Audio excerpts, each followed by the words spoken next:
আমাদের সভাপতি সাহেব আমার জন্য মন্ত্রিত্বের কথা বলেছেন। ইউসুফ আলাইহিস সালাম জেল থেকে বের হয়ে এসেই মন্ত্রিত্ব পেয়েছিলেন। জেলে যাওয়ার আগে মন্ত্রিত্ব হয় নাই, জেল থেকে আসার পরে মন্ত্রিত্ব পেয়েছেন।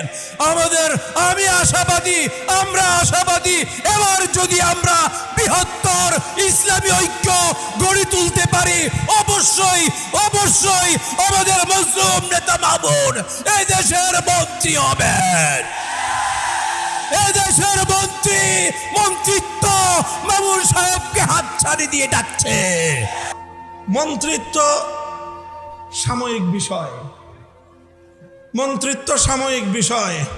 আমাদের হাফিজ জি হুজুর মন্ত্রিত্ব করেন নাই, আমাদের শেখুল হাদিস আল্লামা আজিজুল হক মন্ত্রিত্ব করেন নাই, আমাদের মুফতি আমিনী রহমতুল্লাহ আলাইহি মন্ত্রিত্ব করেন নাই।